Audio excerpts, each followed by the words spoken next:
Okay, Alexander, let's talk about this global climate summit that Biden is putting together, or the U.S. is putting together. And the title from Zero Hedge says, Biden unveils plan to slash U.S. greenhouse gas emissions by 50% during global climate summit. And the interesting part about it is that Biden will be joined by President Putin, Russian President Putin, Chinese President Xi, some other people that have an interest in climate stuff. I believe I was reading it. I think I saw like Bill Gates and these types of people there as well. I believe. Maybe I'm wrong. Anyway, it's a climate summit, but I think this is just all bullshit. Because it's another virtual stupid Zoom thing, and everyone's on video. So basically, these world leaders go to their office. They're going to read a speech.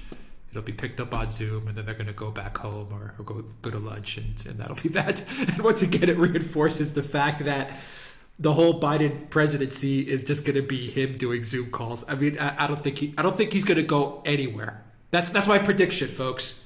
I don't think Biden is going to take one international trip, and I'll be stunned if he actually ends up making it to, I don't know, maybe central United States or west coast of the United States. I don't know. That's my prediction. I think they're going to rig it so that every single meeting, climate summits, G20s, G7s, everything, NATO is going to be done via Zoom. Anyway. You could talk about the climate summit, everything I said. I don't know. Virtual summits to me are meaningless, my opinion. Well, virtual summits are meaningless, and a summit without an agreed agenda is going to be meaningless also. Now, put aside whatever you think about the climate. I mean, I know lots of people have different views about this. This is not the way to achieve any kind of progress on climate change, which basically begs the question of why hold this summit at all? Well, I think the first thing was, obviously it's got a domestic dimension in that they wanted to show that the climate is something that the new administration takes seriously, because of course this is an issue that is enormously important to some of its supporters. So I think there was that element in it. But I think the other thing was an attempt to try and draw Putin and Xi Jinping into sort of discussions, not just on climate, but on other things with the administration. And interestingly about that, the initial indications were that the Russians especially were not interested, that they didn't particularly want to come to this summit, that Putin wasn't intending to participate.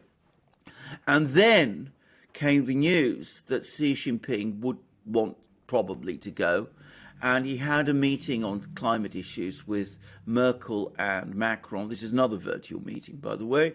Not clear what came out of it, but there was some kind of discussions about it. And then all sorts of articles began to appear in the Chinese media that China was going to use climate as a way to build bridges, especially to the Europeans. And that, of course, meant China attending this thing and Xi Jinping giving his prepared speeches, which he's going to do. And that meant that the Russians, because they don't want to be isolated, decided that they needed to go also. So the result is that both Xi Jinping and Vladimir Putin will be attending this summit. Both are going to be making their set speeches there. Both have apparently said, certainly the Russians have said, that there will be no direct discussions between them, one-to-one, and Biden over the course of this summit. So I agree. It's all a lot of, an appearance of a summit rather than a reality. And the thing is that by holding it in this way, and I don't think the Americans perhaps quite appreciated it, it's given the Chinese something of an opening, because they are using the summit issue to talk to the Europeans, because they know that the Europeans either care about some climate questions, or at least pretend they do, or have to appear to do so in order to keep their electorates happy. So that's really what's happening. And the Chinese are now openly talking about climate diplomacy taking the role of ping pong diplomacy. This is when China decided to open up to the world in the 60s, and they sent teams of ping pong players around the world, and it was all about playing ping pong, but it was also used as a way of establishing contacts. And the Chinese are doing that basically to speak more to the Europeans than the Americans, but they're using the climate in that way also. And the Americans have given them an opening to do that by holding this summit meeting. So I don't think it's turned out quite as the Americans expected, but basically I agree with you.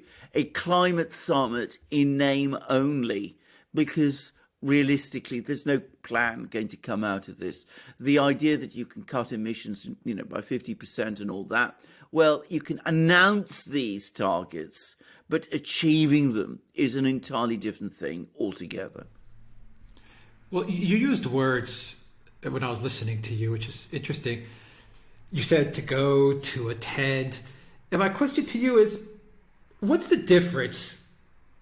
I understand what you're saying. I agree. Okay, this is going to be all for show. And okay, maybe there's a lot of countries in the EU where, say for Germany, we did a video on Germany. And so they have the Green Party, and the Green Party gets very happy and giddy when you have these climate summits, these climate Zoom calls.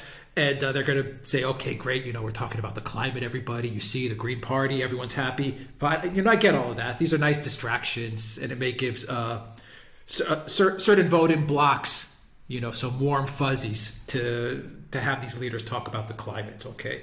But at the end of the day, what's the difference with having people getting on a call once again, Putin, walking from one office to the other office, giving a speech, and then going back to his office and getting on with his day? The same thing for Xi and Bill Gates and Biden, all these people. They all go, they do their speech, and they go back. What's the difference with just not, I don't know, just passing your own legislation, or just, sending getting on a call with another world leader, or I don't know, just doing your own thing? You don't really need, you don't accomplish anything with these types of things. Because if you're not looking the person in the eye as a world leader, and you're not sitting down at a table and hashing it out and going through, extensive negotiations or discussions, you and your team on one side, them on the other side, all of this is just nothing. There's no real importance to it. This is something that Xi and Putin and Biden could do on their own time, talking amongst themselves and just dealing with it in their own way. You don't really need a virtual summit. No, you don't. Certainly don't need a summit like this. And you're absolutely right, by the way. A summit meeting in which Putin stays in his office and switches on Zoom and has a chat and reads out a prepared speech. Well, that's not a summit. If there was a summit meeting, if they agreed to meet somewhere like Paris, and all these leaders had to get on their planes and fly there and meet with each other, well, that is a real summit. That involves them doing something, taking time, getting briefed, meeting with other leaders. But to do it on Zoom, bear in mind, of course, that apparently Zoom is the technology that's going to be used for this particular summit meeting. Well, Zoom is an American company. It is Zoom? So you can't actually have private... I believe it is Zoom. I believe this time it is Zoom. So it's not going to be one.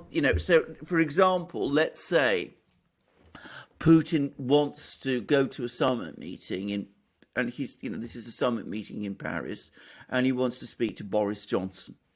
Okay, which used to happen, and they would have discussions that way, one-to-one, and it could be arranged very easily that there would be a meeting, there'd be a meeting room found, and it would be that you could achieve some degree of discretion. Obviously, there's microphones and all that, but you could also go out walking in the garden, as they sometimes do, and that sort of thing.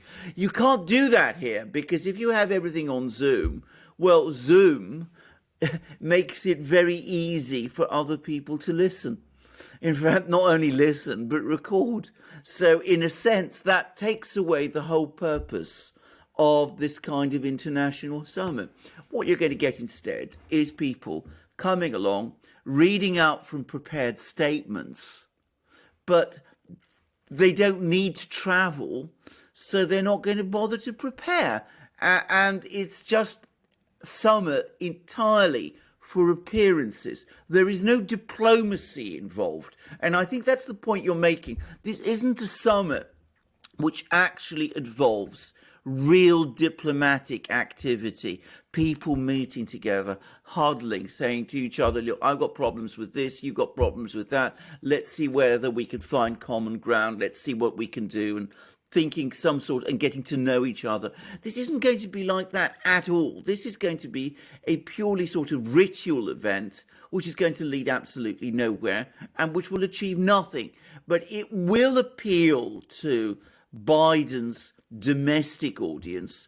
And as I said, I think at some level, I think some people in the administration were hoping that it might open a path towards speaking to Xi Jinping and to Putin also, but that isn't going to happen.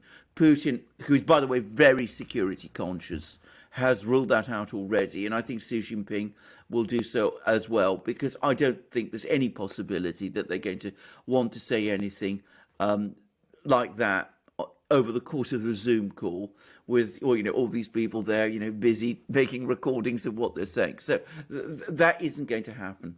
So just a procession, if you like, of written statements that all of these people read out. That's what it's going to amount to. And as you absolutely rightly say, if they want to cut emissions by 50%, they can do so at any time. They don't need to come together and have a meeting like this. But this is, again, very much the style of the new administration. It likes to announce that it's doing things, and then it wants to pretend that everybody else around the world is somehow on side and is going to do it too. So cutting emissions by 50%, which will have a real effect on US industries and US jobs, might be easier to sell in the United States if you tell them, well, the Chinese and the Russians are going to do something similar.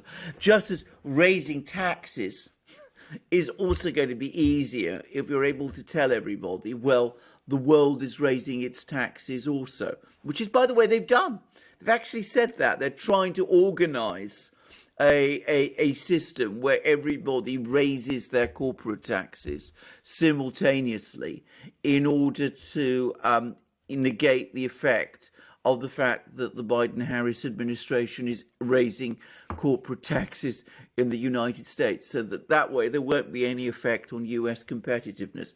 Nobody in reality is going to do that, but you can pretend, and a lot of this now is all about pretense. Well, maybe Europe might do that. European leaders are stupid enough to actually do that.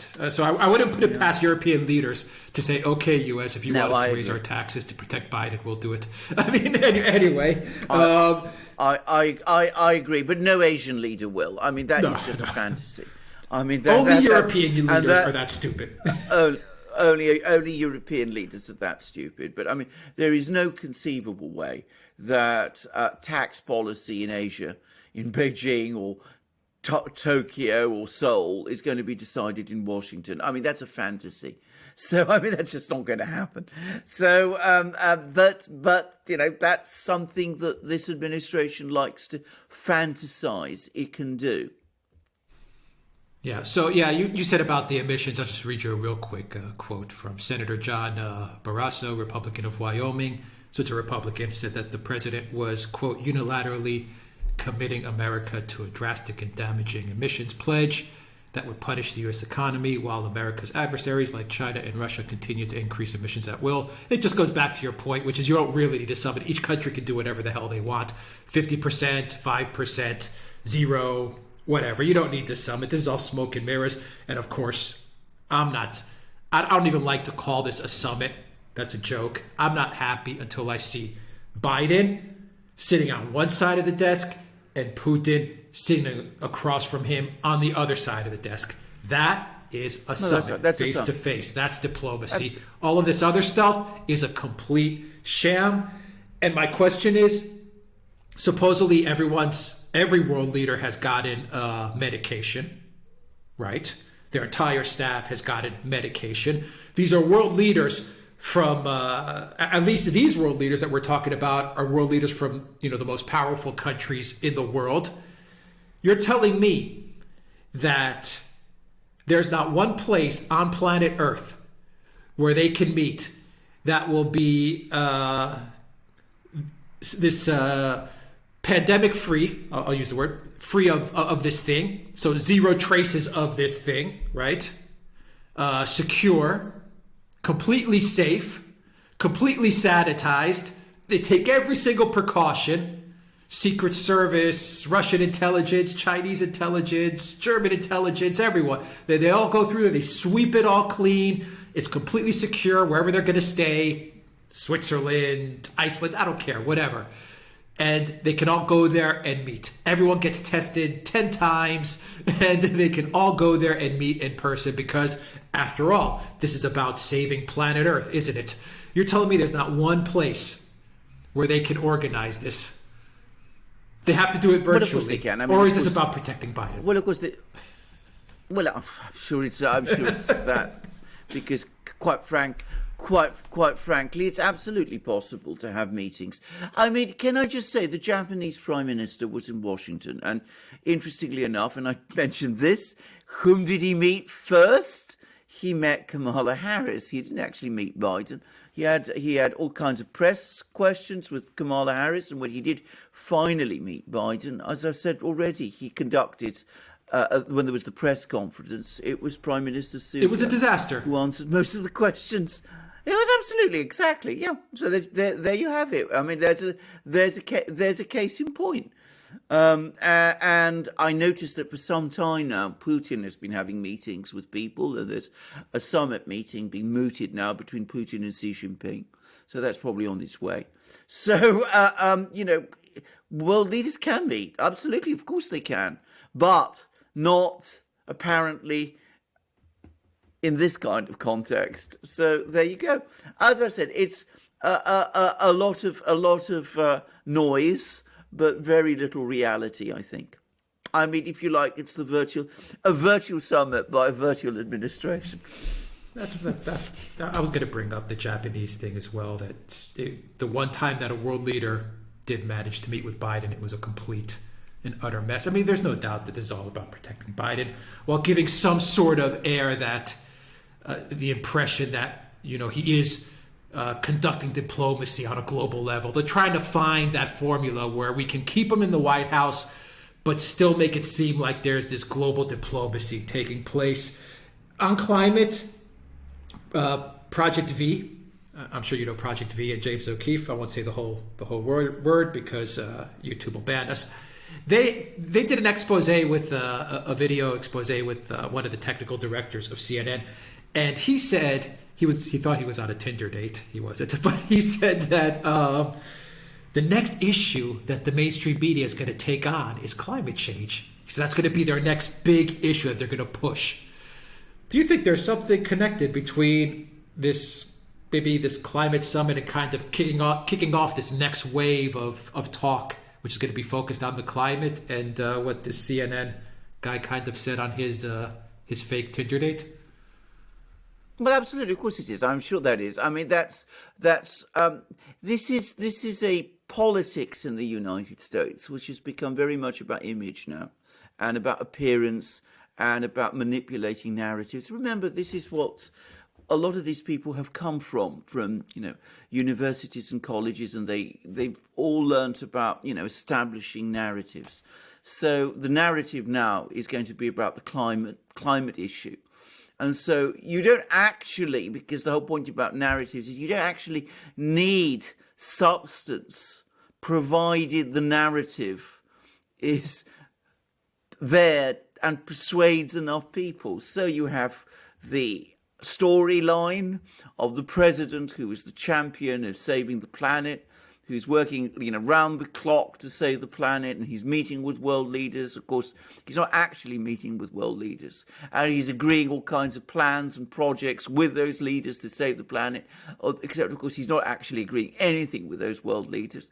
that's enough, because the narrative is established, and most people, or at least a lot of people, believe it, or at least want to believe it, or want to pretend that they believe it. So that's a lot of what politics has become now. It's not about Nixon and Brezhnev meeting and negotiating hard about, arms control, and Nixon and Mao Zedong meeting and, doing all kinds of things that changed the direction of history. It's not that kind of politics anymore. Khrushchev and Kennedy, Roosevelt going to Yalta and meeting Churchill and Stalin. Those are real summits. Those are real discussions between real leaders, and they made a huge difference, and they've shaped our modern world. This isn't going to change anything. It's just, as I said, a pretense. I'm sure before very long we'll be hearing about what a historic event it's been. Whenever you hear that, by the way, you know that it's not. But that's what this is all about. It's all about creating an appearance of action. It's activity in place of action. Or even, if you like, the appearance of activity, because even activity isn't quite real anymore. Yeah, these virtual summits are made to be believed and consumed by children. But here's my final question: if there is a need for an urgent meeting, do you think that between powers, of course, and I know Zelensky was actually, I believe, in France meeting with Macron face to face. Oh yeah, absolutely. Correct. Yeah. Yeah, okay, so absolutely. There you had an emergency, yeah, and you did have a face-to-face meeting. I mean, no Zoom, two leaders sitting down, two world leaders sitting down. Yeah. If there's a need for that, do you think that Putin or Xi would agree to have it in the United States so that Biden doesn't need to travel? Or do you think that they'll have fun? Oh, no. With it, and I know that Putin likes to troll. Putin does like to troll a little bit. Do you think they'll sit there? They say, "Nah, if we're going to meet, why don't we do it somewhere in the center? Once again, Finland or maybe Iceland or something like that." Do you think they would kind of troll Putin a little bit and his staff and say, "We won't come to the U.S. Why don't you make your way maybe 5 or 6 time zones over towards us?" Yeah. Well, the summit that's been mooted between Biden, which Biden floated with Putin. I mean, the Russians have made it absolutely clear it must happen in a third country. It will not happen in the United States, and Austria seems to be at the moment the most likely venue for that. At the moment, the Russians are not prepared to travel to the United States to meet Biden. There has been some discussion for some time of an expanded meeting of the UN Security Council, which will be attended by all the 5 leaders of the 5 permanent members. So Putin and Xi Jinping would be at that meeting. That did happen once before. I remember Kofi Annan arranged it, when he was UN Secretary General, but that was at a different time. But there's been some talk about that, but it's the US, interestingly, that doesn't seem to be particularly keen at that idea. But a bilateral summit meeting between Putin and Biden is not going to happen in the US. It's going to happen in Europe. And the Russians have been absolutely clear as crystal about that. And not just anywhere in Europe. It'll have to be in places like Vienna. That's apparently the preferred venue. It might be Helsinki. I don't think it'll be Helsinki because, of course... Yeah, but for them, would it be a strategic move to say, let's move this as far away from the U.S.? Strategic, a strategic type of thinking to say, there's no way that Biden will make it. And even if he does make it, he'll be so exhausted and so completely out of touch with everything that it'll be a cakewalk for us. Absolutely. They will be making those calculations. In diplomacy, people do. I mean, they will be calculating and assessing the question of, the president's health. You can be sure that there are people in the Russian intelligence agencies who are working very hard to, form a view about that. And they will be trying to arrange a meeting in a place where whatever disadvantages or weaknesses the president has are most evident, so that they can play up to that. By the way, one of the reasons why the Russians would want to meet with Biden in those sort of circumstances and face to face is that so they can get an even better sense of what his physical state actually and mental state actually is. So, bear that in mind too. And on the flip side, that would be all the more reason for U.S. intelligence to not have that face-to-face meeting. Absolutely. Absolutely. You don't want to give away things like that. You don't want to give away information which you don't want the other side to know. That goes without saying. All right. Guys, I'll drop a coupon code 10% when you use the word Real News at checkout to the Duran shop. You'll see that code down below. 10% on all merch. Take care.